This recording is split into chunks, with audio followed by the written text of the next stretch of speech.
এটি চুরি সংগঠিত হয় এবং এই চুরিটা সংগঠিত হয় রাত 9:30 থেকে। তারা যখন দোকানটা বন্ধ করে যায় রাত 9:30 থেকে এই সকাল 8:30টার মধ্যে এই চুরিটা সংগঠিত হয়। তো এইখানে 24 ভরি স্বর্ণ এবং 35 ভরি রূপা সহ প্রায় 50 লক্ষ টাকার মালামাল নিয়ে যায় ওই দিন। তা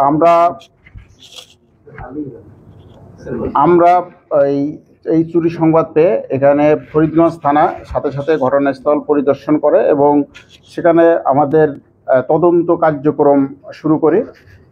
তদন্তের এক পর্যায়ে বিভিন্নভাবে তথ্য প্রযুক্তির সহায়তা সহ সার্বিক সোর্স নিয়োগের মাধ্যমে আমরা জানতে পারি যে এখানে খুলনার একটি চোরচক্র এবং চাঁদপুর সদরের চোরচক্র এই চুরিটা সংগঠিত করেছে।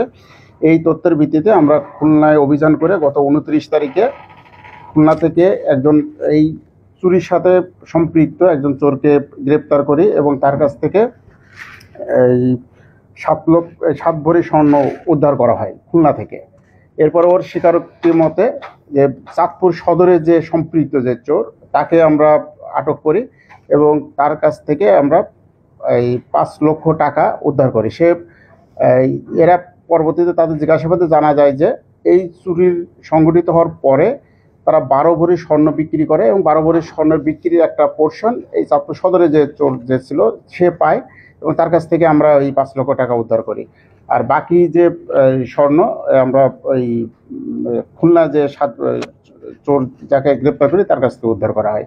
তো এখানে এই চুরির সাথে সম্পৃক্ত 2 জনকে আমরা আটক করেছি এবং তাদের কাছ থেকে মোট 7 ভরি স্বর্ণ এবং 5 লক্ষ টাকা উদ্ধার করতে সক্ষম হয়েছে। এরা যার কাছে এই স্বর্ণটা বিক্রি করে তাকেও আমরা মোটামুটি আইডেন্টিফাই করেছি, আমরা তাকেও চিরেই গ্রেপ্তার করতে সক্ষম হব।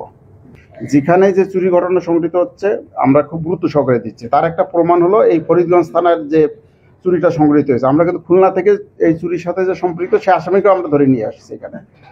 এখানে যেটাই হোক আপনারা আমাদেরকে জানাবেন, আমরা সর্বোচ্চ গুরুত্ব দিয়ে চেষ্টা করব এই রহস্য উদ্ঘাটন করার।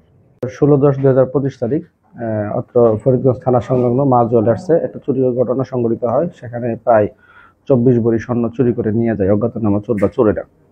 পরবর্তীতে টেকনোলজির মাধ্যমে আমরা চোরদেরকে শনাক্ত করি এবং গ্রেফতার করি।